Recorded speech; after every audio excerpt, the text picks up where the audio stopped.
12장 1절 읽겠습니다. 시작. 무익하나마 내가 무득불을 자랑하니 주의 환상과 계시를 말하리라. 네, 읽겠습니다. 카우 케스타이 데 우스 페레이 모에 엘루소마이 갈 에이스 오프타시아스 카이 아포칼립세이스 큐리오. 바울은 왜 무익하다 얘기를 했을까요? 지금 이 주의 옵타시아는 호라와에서 나온 겁니다. 영의 눈으로 바라본 것입니다. 호라, 육신의 눈으로 바라본 것이 아니라 영의 눈으로 바라본 것. 그리고 또 아포칼립스, 계시. 바울은 지금 이 옵타시아와 아포칼립스를 하나로 보고 있는 거죠. 옵타시아만 얘기하면 솔직히 이게 그게 뭔가. 근데 그 옵타시아, 그 환상이라는 것, 그 비전이라는 것이 주님의 계시다. 그래서 지금 하나로 묶어서 지금 바울은 말하고 있죠. 근데 그게 그 말하는 것이 무익하대요. 많은 사람들이 나는 천국에 갔다 왔다. 천국에 갔더니 누구는 3층 집이요, 누구는 1층 집이더라. 뭐 그러면서 그런 얘기를 하는데 바울은 말하기를 내가 지금 환상을 보고 계시를 보았는데 그거 말하는 것은 무익하답니다. 무익하대. 왜 그럴까요? 의미가 없다는 얘기겠죠. 그것이야말로 요한계시록처럼 주님을 믿는 모든 사람들에게 알게 하는 계시가 아니라 이건 무엇입니까? 바울에게 온 계시. 바울이 늘 가슴에 품고 있어야 할 계시. 그러니까 어떤 사람들이 천국에 가는데 그 사람은 집도 없더라 뭐 이러면서 하는 얘기는 무익할 뿐만 아니라 그게 정말 계시일까 하는 거예요. 사람은 자기 꿈을 따라서 뭐를 자꾸 바라보게 된다고요. 이제 사탄도 광명의 천사처럼 변장한다고 그랬잖아요. 지금 우리가 분명히 인식하고 또 인식하고 사람들이 말할 때 저게 뭘 말하는 건가를 알아야 하는 것은 우리는 그리스도 예수로 말미암아서 시공을 초월하는 존재로 되어지고 있고 그리로 나아가고 있습니다. 아직 되어지지 않았다더라도 그리스도 예수는 시공을 초월해서 우리에게 와 계시고 우리를 인도하십니다. 시공을 초월한다는 건 뭡니까? 집이 없다는 겁니다. 집이 필요 없다는 겁니다. 시공을 초월하는데 무슨 헛간 같은 집이 필요하겠습니까? 전국에 갔는데 누구는 3층 집이요, 누구는 2층 집이요, 누구는 아직 짓지 못했더라 하는 그 얘기는 자기 얘기인 겁니다. 그래서 그러면 그게 자기 얘기라는 것이 분명히 맞는가? 이사야는 이미 예수 오시기 600년 전에 하존하고 히사연을 분리해서 말했습니다. 하존은 하나님으로부터 온 것을 본 것이요. 히사연은 어느 골짜기에 가서 다 누구든지 뭘 보려고 하면 가만히 앉아서 볼 수 없다고 생각하기 때문에 기도의 골짜기든 무슨 골짜기든 무슨 산 위에도 올라가가지고 그렇게 뭘 보여달라고 그렇게 애를 쓰며 기도를 합니다. 그때 하나님과 소통하는 사람은 하나님께서 뭘 들려주실 것이고 하나님과 소통되지 않고 우상을 향해서 하는 사람은 어떻게 하겠습니까? 사탄이 나타나겠죠. 이 지금 시공에 속한 것으로 계시된 그것은 하나님으로부터 오는 것이 아닙니다. 왜? 우리는 지금 하나님 안에, 하나님은 내 안에 이런 존재로 되어가는데 무슨 다른 집이 필요하겠습니까? 3층 집, 무슨 이런 집소리들을 다 하고 있거든요. 나는 그걸 봤다. 그거 헛것뿐인 것입니다. 분명히 우리가 이 말씀은 그래서 우리가 말씀을 잘 알아. 말씀이 뭘 말하고 있느냐. 말씀이 육신이 되신 그분은 뭡니까? 육신 속에 말씀이 와 계셨으니까 이 육신을 집으로 삼으신 것입니다. 집이라고 하면 우리 몸밖에는 없습니다. 하나님이 집으로 삼으시는 것. 우리는 육신을 가졌기 때문에 할 수 없이 이 육신을 보호하려고 집을 짓고 그렇게 살고 있지만 하나님은虚공을 초월하시는 분이기 때문에 그가 우리에게 보여주시는 계시, 보여주시는 옵타시아, 영의 눈으로 바라볼 것이 있다고 한다면 사람들이 생각하는 그런 것이 아닙니다. 분명히 우리가 알아야 됩니다. 오래전에 우리가 얘기한 적이 있는데, 맞으면, 고린도인들이 특징적으로 잘하던 것이 뭐죠? 응?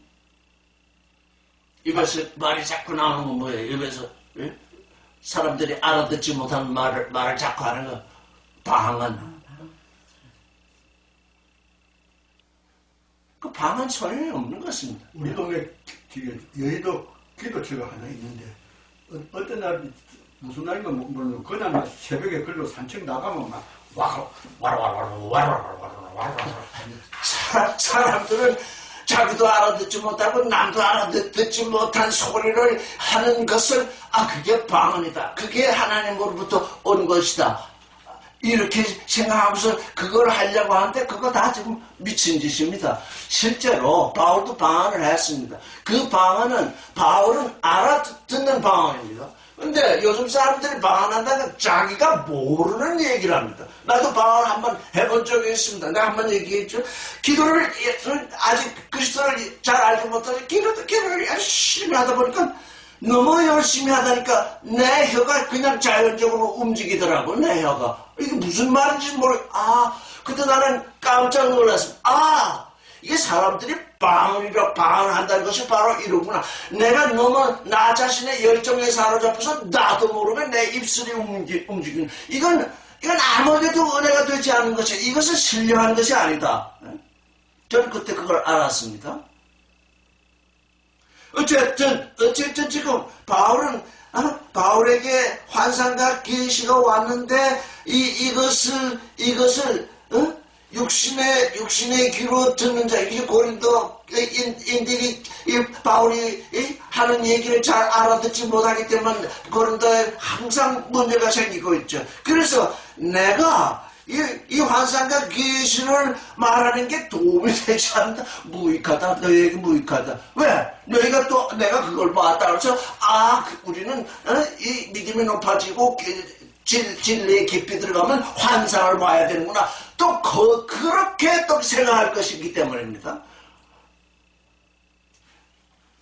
그러면 바울에게는 왜 이게 왔겠습니까? 모든 사람들, 지금 이 시대에 그리스도를 믿는 모든 사람들을 세우는데 도움이 되게 하기 위해서 바울에게 그것이 온 것입니다. 그러니까 세우는데 도움이 되지 않는 것, 환상을 말할지라도 세우는데 도움이 되지 않는 것은 무익하다는 것입니다. 사람들은 자기가 본 걸 자꾸 얘기해서 뭘 하려고 그럽니까? 자기한테 끌어들려고 그러는 거지. 한 사람이라도 더 모아가지고 무리를 지으려고 그랬죠. 우리는 예수의 말씀을 잘 알아야 됩니다. 두세 사람이 모인 것은 내가 있다. 근데 저는 그 두세 사람을 또 다르게 해서 나는 두 사람입니다. 나는 육신에 속한 사람인 동시에 내게 속 사람이 있습니다. 내가 이미 그리스도 안에 있으면 나는 두 사람입니다. 그러니 그리스도 안에 있지 않은 다른 사람하고 둘이 함께 말씀을 전하면서 함께 있으면 어떻다는 겁니까? 거기에 그리스도께서 계신다는 것입니다.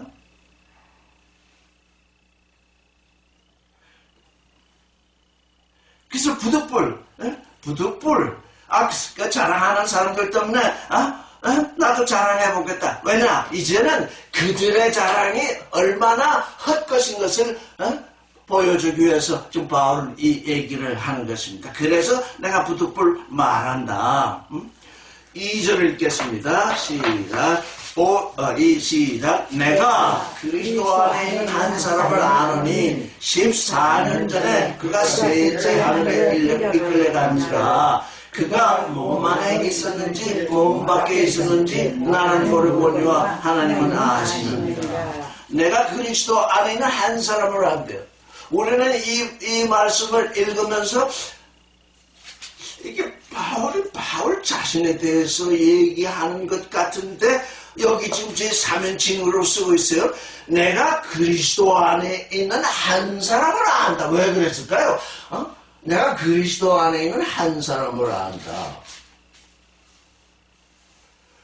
지금 우리는 두 사람이라고 그랬습니다. 바울은 지금 무익하나마 얘기를 한다고 그랬습니다. 무익한 얘기를 하는 것은 육신입니다. 내가 그리스도 안에 있는 한 사람, 정말 그리스도 안에 있는 지금 하나님을 향해 있는 그 한 사람을 안다. 나는 지금 바울은 뭡니까? 영과 육신을 나눠서 지금 보고 있는 것입니다. 영과 육을 나눠서 지금 여기 뭐라 그가 몸 안에 있었는지 몸 밖에 있었는지 나는 모르지만 하나님은 아신다 그랬으니까 내가 육신과 함께 그 속사람이 가게 되었는지 아니면 육신은 땅에 있고 그 속사람이 갔는지 그래서 그 사람에 대해서 한 사람이라 이렇게 지칭을 하고 있는 것입니다. 그러니까 얼마만치 그는 지금 이 말씀을 하는데 조심스러운지 모르는다. 나는 내가 그리스도 안에서 14년 전에 셋째 하늘에 올라갔었다. 이렇게 말하는 것이 아닙니다. 왜? 그렇게 말했다간 다 하늘에 한 번씩 올라가 봐야 된다. 그런 헛된 정말 그런 경지 마지막 그리스도와 하나 된 그 모습으로 지금 글로 다가간 존재가 아닌 존재들은 뭘 가지게 되면 욕심을 가지게 되거든요. 욕심을 가지면 그 욕심을 따라서 기도를 하게 되죠. 그럼 되도 않은 기도를 하게 되는 거죠. 그걸 보여줄수록 그는 망하게 되죠. 왜? 그가 그 환상과 계시를 보아서 하나님 안에 더 거해야 되겠는데, 그렇게 되어진 상태에 있지 않은 사람이 거기에 갔다 왔다 한다면, 그는 모든 사람을 자기에게로 이끌어서 전부 멸망으로 이끌어 가겠죠. 그래서 이게 뭡니까? 무익하다. 이건 정말 너희들에게 얘기하는 것이 무익하다. 무익하지만 내가 자랑하는 것은 너희 안에서 자랑하는 그들이 얼마나 이보다도 더 무익한 일들을 자랑하고 있기 때문에 내가 자랑하지 아니할 수 없다. 그래서 말한다. 뭘 보았다는 사람들은 전부 자기에게로 사람을 끌어들입니다. 자기에게로 바울이 만약에 사람들을 자기에게로 이 환상을 보고 자기에게로 끌어들였다면 그는 시험에 빠져서 악에 빠져든 것입니다. 우리를 시험에 빠져들게 마옵시고 다만 악의 수가 없어서 사람의 일, 이제 나는 이런 환상을 보았다. 이제 내가 뭔지 모르지만 이런 능력이 왔다. 이제 나는 사람을 이끌어들일 수 있다. 그렇게 되기 시작하면 그게 사람의 길인데, 사람의 길을 걷는 자는 전부 죄인입니다. 그게 시험에 빠져드는 것입니다. 근데 셋째 하늘에 이끌려갔대요. 셋째 하늘에.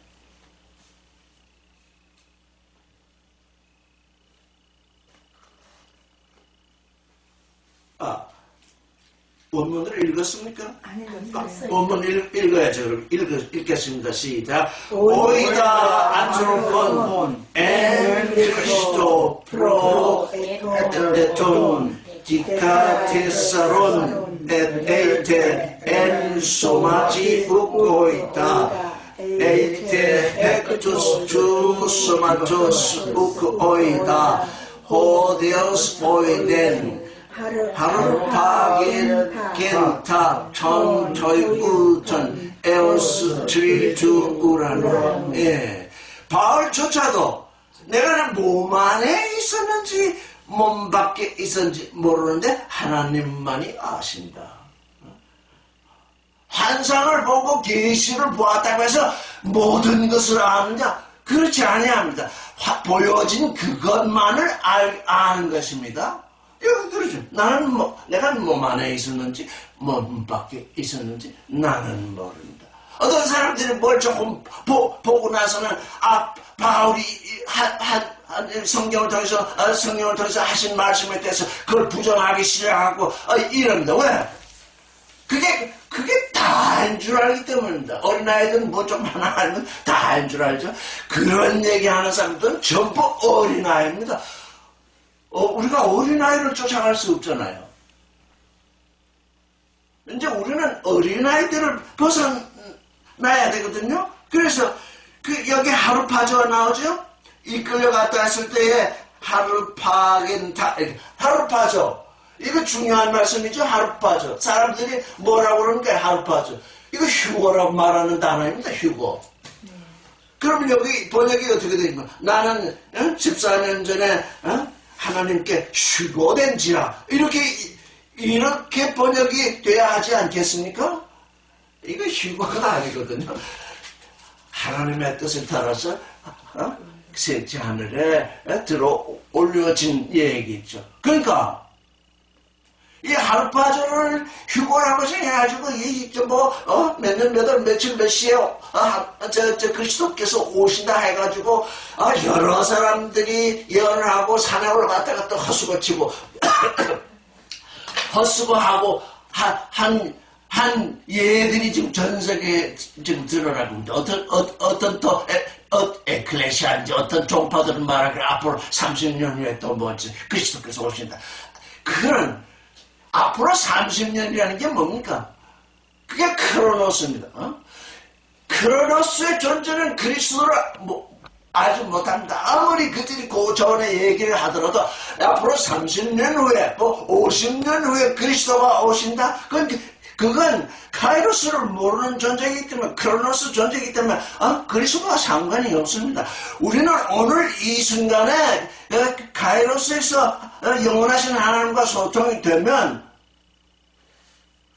나의 이 시간은 영원과 맞닿아 있습니다. 그래서 나의 한 시간은 천년과 같은 시간이 되는 것입니다.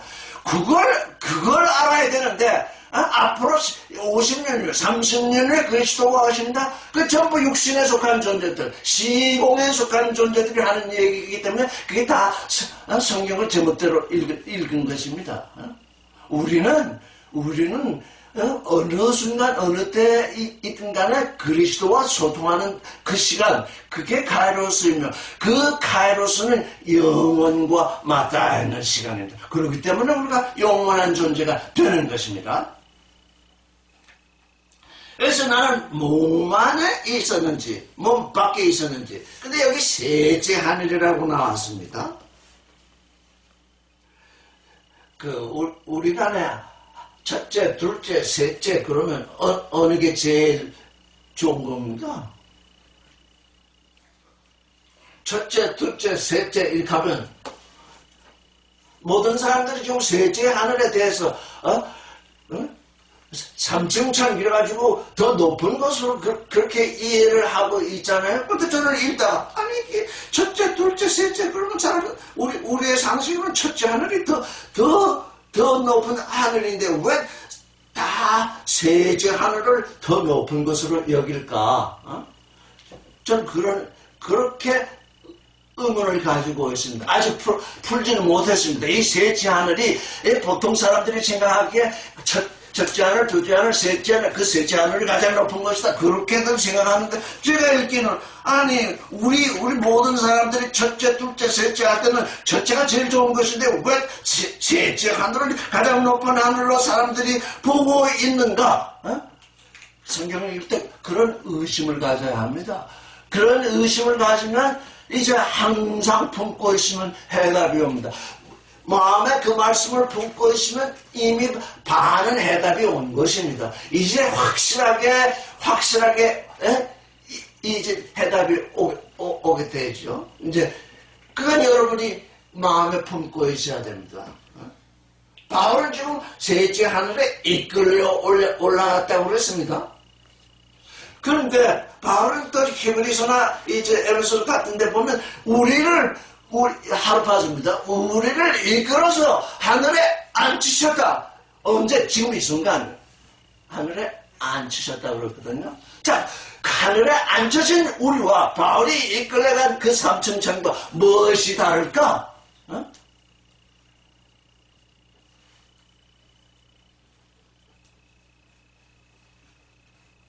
3절을 읽어보겠습니다. 하루파조에 대해서 분명하게 이해하셔야 됩니다. 하루파조는 그렇기 때문에 하루파조는 우리를 이끌어서 하늘에 앉히시는 일입니다. 근데 그게 아까 내가 뭐라고 그랬죠? 휴거. 그게 휴거로 이해되면 이 성경이 다 틀려집니다. 누구든지 그 영 안에서 하루파스가 일어날 수 있습니다.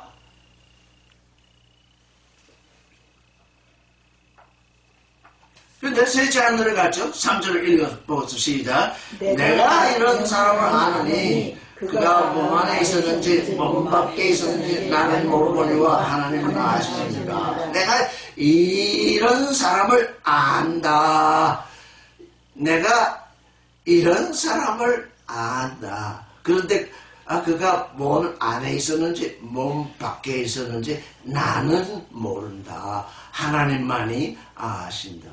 하나님만이 아시는 일을 사람들이 어떻게 경험을 했다고 해서 자기가 다 아는 것처럼 광고를 하기 시작하면 이게 사람들을 어떻게 해요? 멸망으로 이끌어가는 거죠. 하나님만이 아신다. 그런데 우리가 온전케 되면 이제 그리스도와 하나 되면 그때 그리스도께서 나를 아신 것 같이 나도 그리스도를 알게 되리라. 우리는 그 소망이 있죠. 우리가 이 육신을 가지고 있는 동안은 이 육신이 뭡니까? 이 육신이 장벽이 되어 있어가지고 다 알지를 못합니다. 이 육신 때문에. 왜냐? 육신이 생각이 있지, 판단이 있지, 뭐 바라보는 게. 그래서 자꾸 어떤 사건이 터지면 그 영 안에서 그걸 알려고 해야 되는데 자꾸 육신으로 설명을 하려고 그러잖아요. 이제 교리가 왜 드러나는 겁니까? 영을 통해서 영으로 알아야 되는 걸 자꾸 육신으로 통해서 육신으로 알게 하려고 하니까 그게 교리가 자꾸 등장하잖아요. 예를 들어서 하나님은 삼위일체 하나님이시다. 그거 왜 삼위일체라야 되느냐? 나와 하나님과 성령은 하나다. 그렇게 이해하면 되는 것입니다. 아버지 하나님과 아들 하나님과 성령은 한 분이시구나. 그렇게 이해를 해야 되는데, 그 세 분이 삼위가 일체다. 딱 이렇게 교리를 정리해 놓으면 삼위가 뭡니까? 세 자리거든요. 하나님은 딱 세 자리에 앉아가지고 거기에서 자리 다툼을 하는 분이 되어서 왜? 어느 분이든 그 자리를 떠나면 삼위일체가 될 수 없잖아요. 삼위가 일체니까.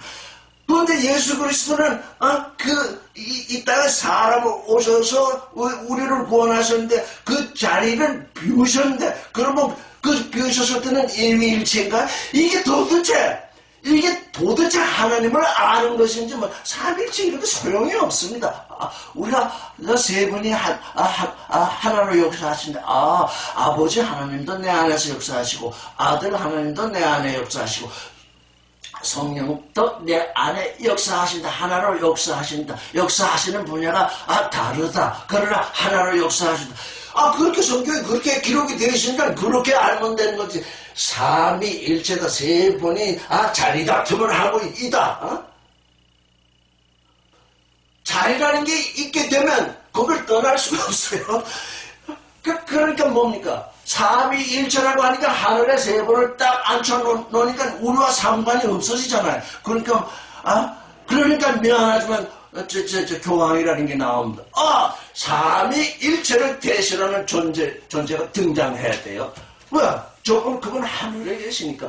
이 땅에서 그 세 분을 대신할 존재가 등장해야 되면 이게 지금 교황이 나오게 되는 배경입니다. 그러니까 이게 뭐냐? 또 이런 얘기를 해보겠습니다. 아버지, 어머니, 아들 세 사람이 아주 행복하게 지냈습니다.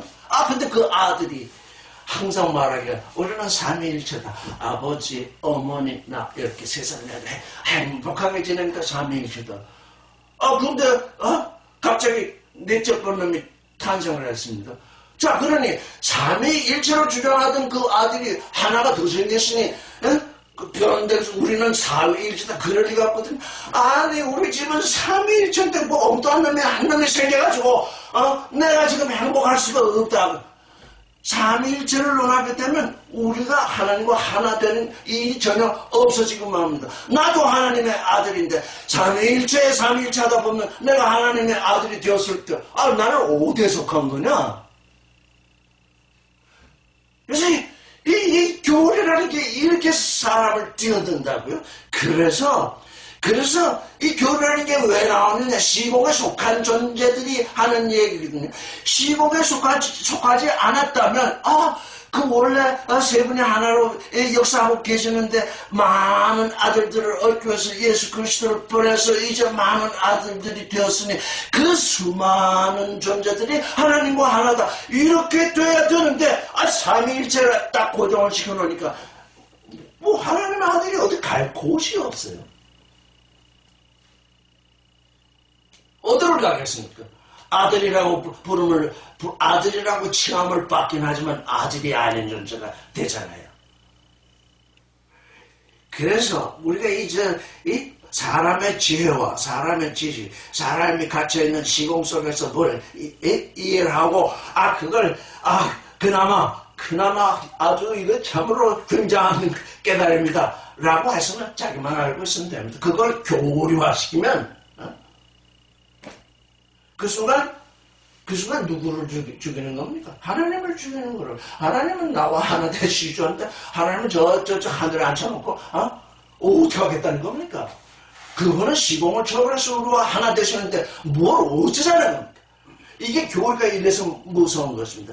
교리가 무서운 것은 이 성경을 읽을 때 이제 교리가 딱 위에 있어가지고 그 교리를 따라서 성경을 해석하지 아니하면 전부 내쫓김을 받습니다. 왜? 자꾸 교리를 따라서 설교하지 않냐고 성경을 해석하지 않냐니까. 그래서 하나님 아버지와 아들과 성령은 한 분이시다. 그렇게 이해하면 돼. 그런데 우리를 아들 되게 하셨으니까 우리도 하나님과 하나다. 이렇게 되는 거 아니겠어요? 이게 정말 교리라는 게 얼마나 우리를 죽이고 있는지 모릅니다. 그런데 사람들이 삼위일체를 부정하면 이단이라고 그럽니다. 그러면 하나님은 삼위일체다. 하나님은 삼위일체다. 그것만 부르짖고 그것만 믿으면 구원된다. 그게 뭔데? 아무것도 아니잖아. 하나님이 내 안에 거하셔야 된다. 그러면 하나님이 내 안에 거하시면 나와 하나님은 하나잖아. 그리스도가 내 안에 거하시면 그리스도와 나는 이미 하나 되어 있는 무슨 얘기를 하는 것입니까? 지금 이 그리스도, 하나님의 아들다는 이 일은 너무나 엄청난 일입니다. 사람의 지혜로 되어지는 것이 아닙니다. 자, 4절을 읽어보겠습니다. 시작. 그가 나무로 이끌려가서 말할 수 없는 말을 들었으니 사람이 가히 이르지 못할 말이로다. 네, 여기 지금 그가 나무로 하루파조 됐습니다. 그가 낙원으로 이끌려가서 말할 수 없는 아르레토스 레마타, 말할 수 없는 말 들었습니다. 바울이 이 한 사람이 그 말씀을 들었습니다. 들었으니까 들었다는 것은 알아들었다는 얘기잖아요. 들었다는 것. 그런데 그 말씀을 들었는데 말할 수 없는 것이다. 예수께서도 말씀하셨죠. 내가 땅의 일을 너에게 말하되 너희가 믿지 않겠거든. 하늘의 일을 말하면 믿겠느냐? 지금 우리가 이 성경을 통해서 말하고 있는 것은 하늘에 속한 일이지만 사실은 땅에 속한 사람들이 알아들을 수 있는 말씀인 것입니다. 여기 바울이 말했듯이 아르레타 레마타, 말할 수 없는 그 말을 만약에 바울이 그 입으로 말을 했다면 사람들이 알아들을 수도 없거니와 어떻다는 겁니까? 액션, 그게 불법이라는 것입니다. 왜? 거짓말을 하는 것이 되니까. 사람들이 알아들을 수 없는 말을 하는 것은 말 자체가 없는데 무슨 말을 한다는 것은 그 어떻다는 겁니까? 그 거짓말이 된다는 얘기잖아요. 그렇죠? 사람의 언어로는 표현될 수 없는 건데 그걸 억지로 사람의 언어로 표현한다면 그게 거짓말이 되는 거죠. 그래서 어떻다는 겁니까? 하나님은 우리로 하여금 우리의 귀를 듣고 알아들을 수 있는 그것을 계시하시는 것입니다. 알아들을 수 없는 계시가 온다면 아무도 알아듣지 못하는데 아무도 알아듣지 못하면 그 거짓이 되는 거죠.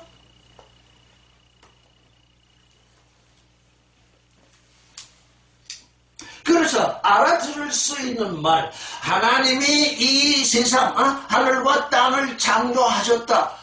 그거 믿기만 하면 알아듣는 건데 그 알아들을 수 있는 말도 믿지 못하거든 사람들이. 알아들을 수 없는 말씀을 하게 된다면 누가 그건 알아들을 수 없으니 믿을 수도 없지. 뭘 알아들어야 믿게 되는 거 아니겠습니까? 말할 수 없는 그 말씀을 들었는데 이건 사람들이 말해서는 아니 되는 것이다. 그래서 바울도 여기에 고민이 있는 거죠. 그는 입으로 말할 수 사람의 언어로 표현할 수 없는 그 말씀까지 다 듣고 이해를 했지만 사람들의 귀에 대고 이러하다라고 얘기할 수 없다 그 말이죠. 낙원을 좀 얘기해 주세요. 낙원. 지금 그걸로 가려고 그러잖아요. 이 셋째 하늘이 낙원이다 이렇게 지금 바울 얘기하고 있잖아요. 근데 이 장세기로부터 시작해서 쭉 말씀이 내려오면서 사람들이 어떻게 이해를 했냐면 에덴 동산을 낙원으로 이해를 했어요.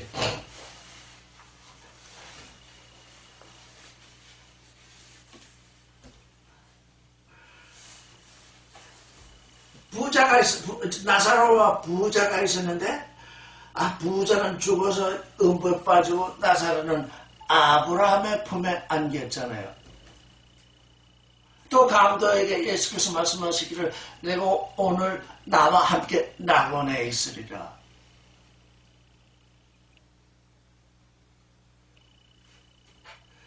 저는 그래서 예수의 말씀 또 바울의 이걸 같이 생각해 볼 때, 낙원이라고 하는 데는 다른 것이 아니라 믿음의 처소이구나. 지금 나사로가 고생하면서 아직 모든 며느리들이 부활해서 가는 그 처소. 사실 그거 처소가 아니죠. 이미 시공을 초월하기 때문에. 근데 지금 그 나사로는 지금 아브라함의 품이라고 하는 처소에 갔다고요. 아브라함의 품이는 무엇일까? 아브라함, 믿음의 조상 아니냐? 믿음의 조상의 품에 안겼다. 그는 아브라함을 닮아서 이제 믿음의 처소에 들어갔다. 근데 믿음의 처소는 어디냐? 우리 이 땅에 있을 때에도 우리는 지금 믿음을 가지고 있잖아요. 제가 생각할 때, 이건 그냥 하는 얘기입니다. 그렇다! 이렇게 하는 얘기가 아니라, 낙원이란 아직 믿음으로 온전케 되지 못한 이들이 믿음으로 온전케 되기 위해서 가는 아브라함의 품이겠다. 지금 여러분들 더 깊게, 더 높게 생각하십시오. 난 지금 내가 생각할 수 있는 범위는 우리가 믿는다고 하지만 온전케 되지 못하고 계속 이렇게 있잖아요. 자, 그래도 하나님을 소망하고 말씀을 품고 이렇게 해서 육신을 벗어나게 되는데 그때 어디에 가느냐? 그때 아브라함의 품에 가지 않겠느냐. 왜? 아브라함이 믿음의 조상이니까 모든 믿는 자들이 아브라함의 품에 안겨서 믿음이 온전해지기까지 또 거기서 하나님께 향해서 나아가지 않을까 그렇게 생각을 해봅니다. 근데 중요한 건 죽을 때 육신의 정욕, 안목의 정욕, 이생의 육신을 벗을 때 그거 죽어버리고 가야 돼. 그거 붙들고 그거 자네들 잘되게 해달라 뭐 하달라 그런 기도를 하다가 가면 아브라함의 품에 못 간다고요. 그 육신을 벗어날 때는 다 벗어 던져야 비로소 아브라함의 품에 안길 수 있어요. 그거 구하고 있는 사람 아직 믿고 있는 사람이 아니에요. 우리가 육신을 써서 여러분을 보고 나를 보면 이게 육신이 작동하기를 아주 한정없이 작동을 하니까 그냥 이때 저때 욕심이 살아나고 하는데 그래도 그때마다 또 우리는 죽이고 그거 죽이는데 또 딴 데 가면 또 딴 게 살아나고 지금 이런 상황 속에 있거든요. 그래서 거기가 낙원이 아닐까.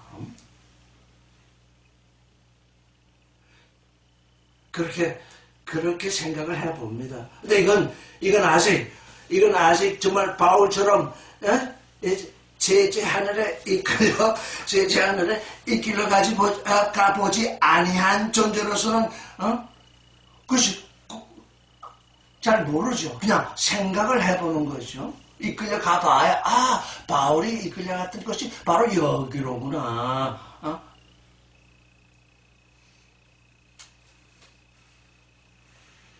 5절을 읽겠습니다. 시작. 내가 이런 사람을 위하여 자랑하겠으나 나를 위하여는 약한 것들 외에 자랑하지 아니하리라. 4절 안 읽었네? 네. 4절 읽겠습니다. 시작. 호지 헤르파게 에이스톤 파라데이손 카이 헤쿠센 아르레타 레마타 아하오크 엑손 안트로폴라레타이 휘베르투 토이부투 카우케소마이 휘베르데 에마우투 우 카우케소마이 에이멘 엔타이스 아테네이아스무. 내가 이런 사람 정말 그 셋째 하늘에 이끌려갔던 그 사람을 자랑하겠으나 이미 이끌려간 그분을 자랑해야 되겠으나 그 자랑거리가 되지 못하는 것은 사람들이 알아듣지 못하니까 말할 수 없는 그 말씀을 전할 수도 없고 그것이 모든에게 들리지도 않을 것이기 때문에 부득불 무엇을 자랑하느냐? 약한 것을 자랑한다. 약한 나를 자랑한다.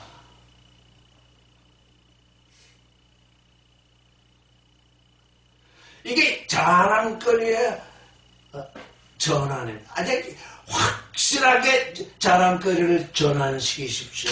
우리의 자랑거리는 이제 간 것이 아닙니다. 내가 내가 무엇을 얻었다, 어딜 갔었다, 이런 것은 자랑거리가 되지 못하고, 이제 바울이 말한 것처럼, 나의 약한 것, 나의 약한 것 안에서만 나는 자랑하리라. 우리는 약한 것을 자랑하지 못하는 존재입니다. 근데 이 믿음은 약한 것을 자랑하게 합니다.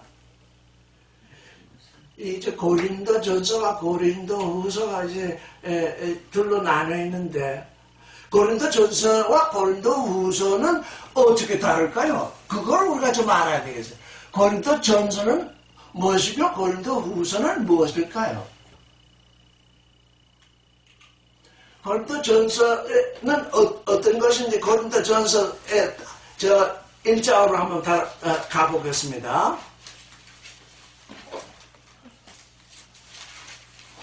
고린도 전서 1장 8절을 보면 누가 읽어주세요. 고린도전서 1장 8절.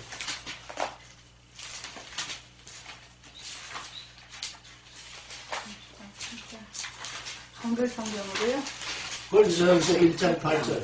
주께서 너희를 우리 주 예수 그리스도의 날에 책망할 것이 없는 자로 끝까지 변곡해 하시리라. 예, 고린도전서는 주 예수 그리스도의 날에 책망할 것이 없는 에클레시아로 등장하게 하기 위해서 쓰여진 책입니다. 주 예수 그리스도의 날에 책망할 것이 없는 존재, 책망할 것이 없는 에클레시아, 불러냄을 받은 존재.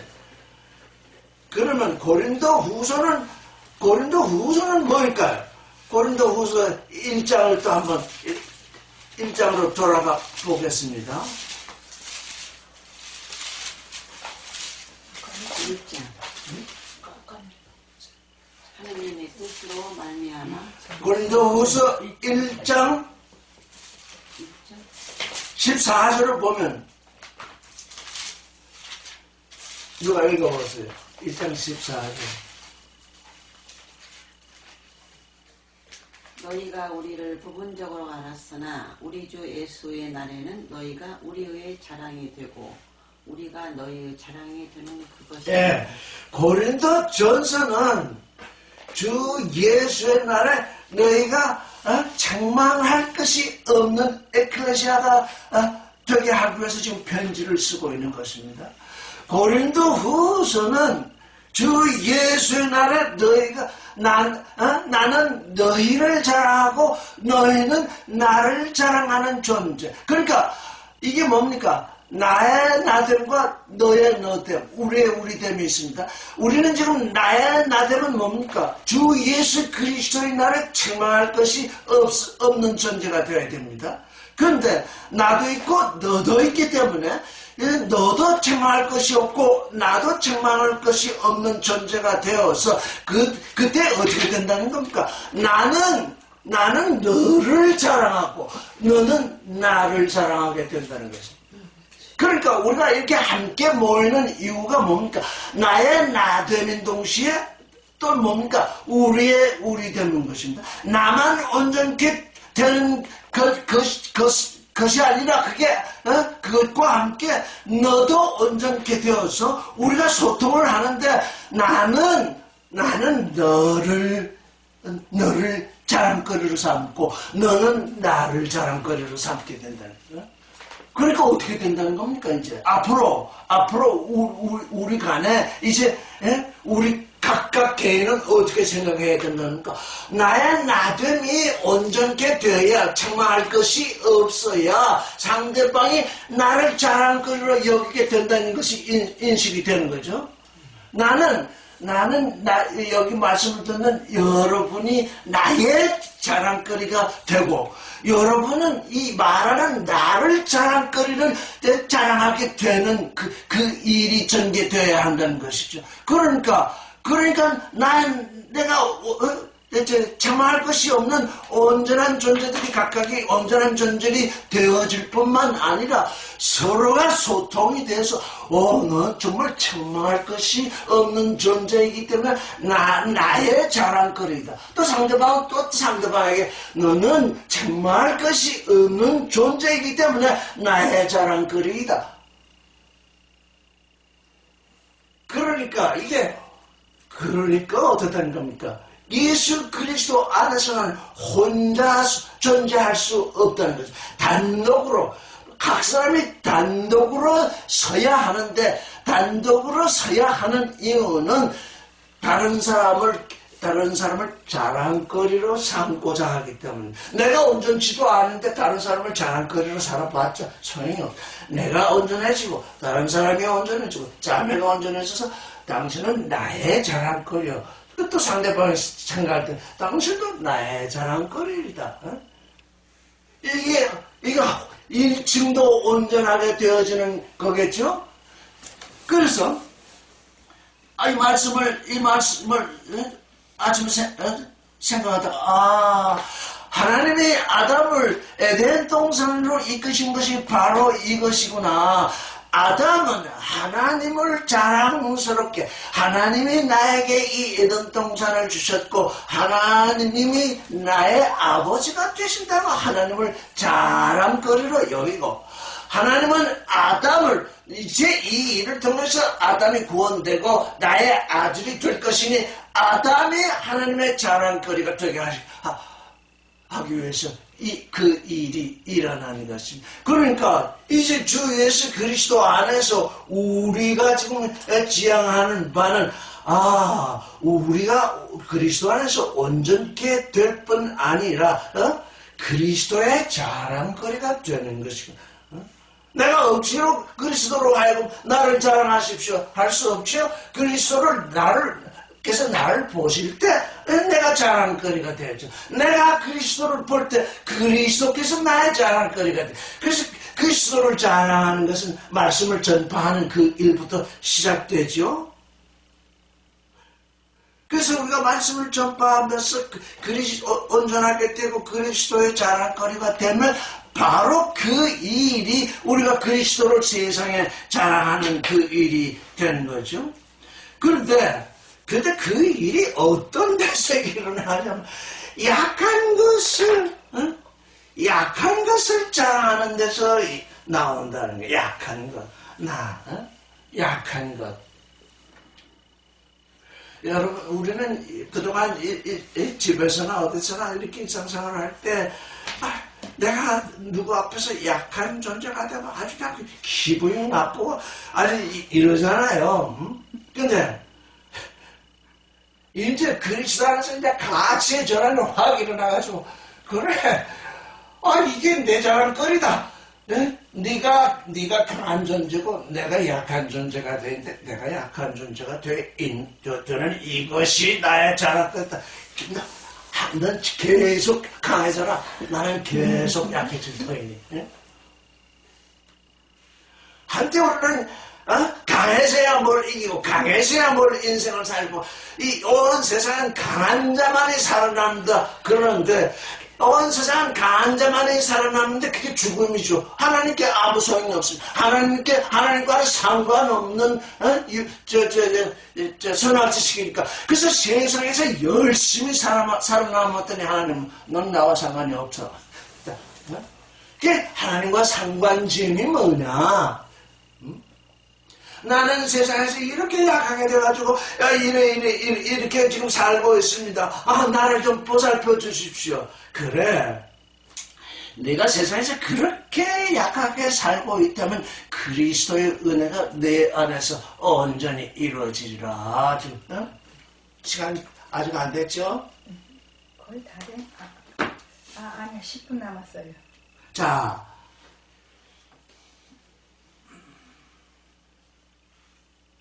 6절을 읽겠습니다. 시작. 내가 만일 자랑하고자 해도 어린 선자가 되지 아니할 것은 내가 참말하니라. 그러나 누가 나를 보는 바에 듣는 바에 지나치게 생각할까 두려워하여 그만두더라. 읽어야죠. 이거 사람들은 자랑하기를 좋아합니다. 근데 자기의 강점을 자랑하기를 좋아합니다. 자기의 약한 것을 자랑하지 못합니다. 그런데 약한 것도 너무 자랑하게 되면 어떻게 된답니까? 사람들이 그게 참말을 하는지 거짓말을 하는지 또 믿지 않는다는 것입니다. 그러나 그래서 정말 꼭 자랑해야 할 것 같으면 약한 것을 자랑하고 정말 그것조차 듣는 사람들에게 지나치게 생각되어질 것으로 여겨지면 그만두어야 하는 것입니다.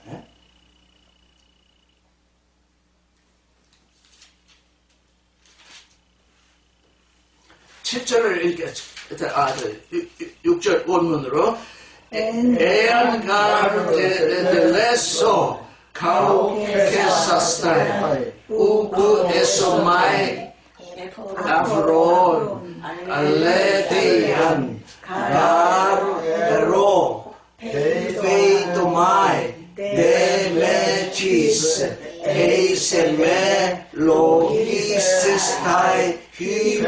호플라플레페메 해 아쿠 A T X M 예. 그러니까 거짓을 자랑하는 자들은 뭡니까? 요즘은 PR시다는 그냥 자기 자랑을 해대야 뭔가 된다고 다들 그렇게 생각하잖아요. 근데 그런 자랑하는 자들은 다 뭐라는 겁니까? 어리석은 자라는 것입니다. 예? 그러니까 자랑하는, 진짜 자기가 뭘 잘한다 이렇게 자랑하는 그 일들은 전부 어리석은 것이라는 것입니다. 그런데 세상에서는 그 어리석은 것을 받아들이니까 이게 우리에게 지금 어떤 문제가 생기죠? 아주 갈등이 생기죠. 자, 세상 사람들은 내가 뭘 자랑해야 나를 사람으로 인정해주는데, 내가 약한 거를 자랑하면 나를 인정 안 해주니, 이 일을 어쩌면 좋으냐? 그런 갈등이 분명히 생깁니다. 그래서 세상을 향하여 있는 존재는 자기 약함을 자랑해야 된다는 말씀을 한쪽 귀로 듣고 한쪽 귀로 흘려보냅니다. 왜? 세상을 향하여 있기 때문에. 자, 7절을 읽겠습니다. 시작. 카이테 휴포르볼레 톤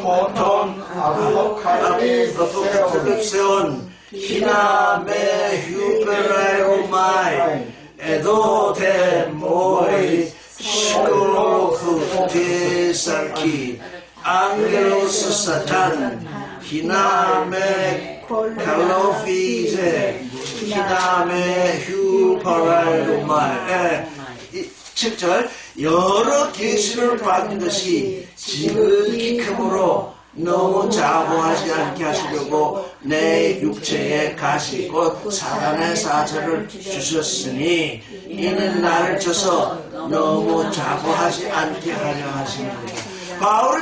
바울은 자기 자신을 너무 잘 알고 있죠. 내가 계시를 받은 것이 너무 커서 나도 알지 못하게 내가 스스로 높아질 수 있었다. 만약에 사단의 가시가 내 육체에 사단의 가시가 없었더라면 나는 스스로 자거하게 되었을 것이다. 바울은 자기를 너무나 잘 알고 있습니다. 그렇죠? 여러 계시를 받았으니까 나는 다른 모든 사람보다 영적으로 높은 자리에 있다. 나는 나를 따라올 사람이 없다. 이렇게 그 육신을 따라서 자고할 수 있다는 거죠. 바울 자신도 자기를 너무나 잘 알죠. 그래서 내 육체에 사단의 가시를 주셨다. 나는 이 말씀, 여러분, 이거 좀 읽어보세요. 스콜롭스케 살키, 육체에 앙겔로스 사타나, 사단의 사자. 지금 바울에게 온 그 가시는 무슨 역할을 하고 있다는 겁니까? 사단의 역사를 하고 있다는 것입니다. 여러분, 저를 보세요. 여러분에게 사단이 역사하면 어떻다는 겁니까? 하나님이 보내셨다는 겁니다. 사단은 스스로 오기도 하지만 이게 아주 귀한 거. 나는 광명한 전사로 스스로 오기도 하지만 어떻다는 겁니까? 이렇게 은혜를 많이 받은 자에게 하나님 그리스도께서 사단의 사자를 보내신다는 것입니다. 이때의 사단은 뭐냐? 사단이라는 뜻은 적대자라는 뜻입니다. 그러면 이 사단은 와서 무슨 일을 한다는 것입니까? 무슨 적대를 한다는 것입니까? 이 사단이 와서 바울에 와서 무슨 적대 활동을 한다는 것입니까? 몸에 변하게 하겠지. 예? 몸에 변하게 하겠지. 뭘 변하게? 몸에 병이 나서. 병이 나게. 즉 말하자면 여기 있잖아요. 사단의 가시, 사단의 사자가 와서 바울을 자꾸 쳐댑니다. 그런데 바울이 받은 계시는 크고 높습니다. 그래서 바울은 자꾸 높아지려고 하는데 이 사단은 자꾸 적대 무슨 적대? 높아지는 것은 높아지지 못하는 일을 하게 한다는 것입니다. 이게 뭘까요? 이게 은혜 위에 은혜라는 것입니다. 여러분, 사탄의 가시가 내가 왔다고 해서 이게 아주 잘못된 것이죠. 은혜 위에 은혜를 받는 일이다. 넘치는 은혜를 받기 때문에 내가 자꾸 스스로 높아질 수 있는데 그 스스로 높아지게 되는 것을 못하게 하려고 사단이 와서 자꾸 나를 치는 것입니다. 나는 높아지지 못합니다. 자꾸 아프니까요. 이게 은혜 위에 은혜라는 것입니다. 이 은혜를 아시겠습니까? 여러분 자꾸 그리스도 안에서 뭐 잘되고 뭐하고 그것만이 은혜인 줄 아는데 그게 은혜 위에 은혜가 올 때에는 정말 온전한 존재가 되게 하는 것이요. 이게 계시를 받았는데 높아져 버리면 시험에 빠져드는 거 아니겠습니까? 그럼 바울은 다른 길로 걷게 되는 거 아니겠습니까? 그리스도의 은혜는 뭡니까? 그에게 큰 계시를 주실 뿐 아니라 그에게 또 사단의 가시를 주셔서 그를 늘 쳐서 높아지지 않도록 그 온전한 존재가 되도록 그렇게 은혜를 베푸셨다. 사단도 뭡니까? 은혜의 수단이라는 것입니다.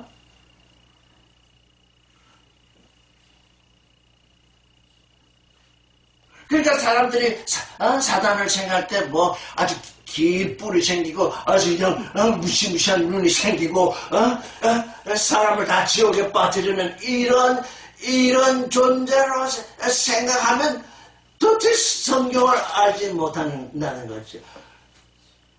그래서 좀 더 나가서 사람들은 근원적인 문제를 따라서 왜 하나님은 사단을 창조하셨을까? 이런 생각들을 합니다. 근데 여기 지금 바울의 논리를 따라서 보면 하나님이 왜 사단을 창조하셨을까요? 우리로 하여금 은혜 위에 은혜를 주시고 해서 왜? 사단의 역사를 이기는 존재를 해야 온전한 하나님의 아들이 되기 때문에 사단도 이기지 못하는 존재가 하나님의 아들이 되겠습니까?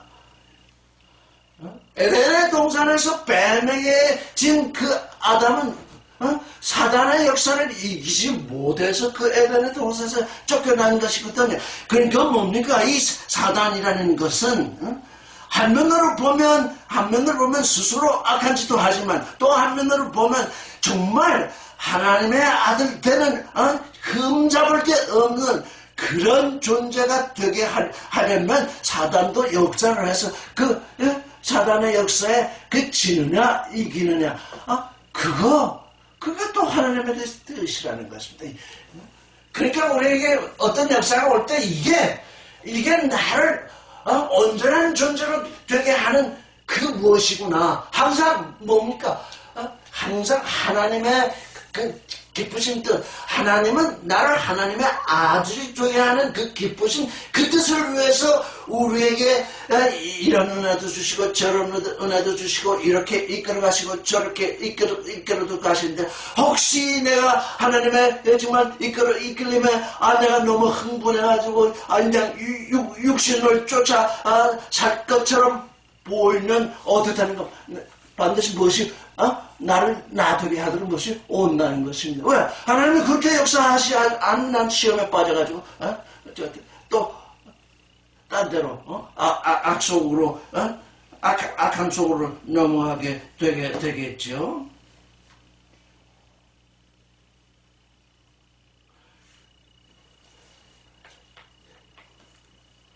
이 말씀은 하나님이 온 우주를 창조하신 그 우주의 원리를 이해하는데 아주 커다란 빛을 조명해주고 있어요.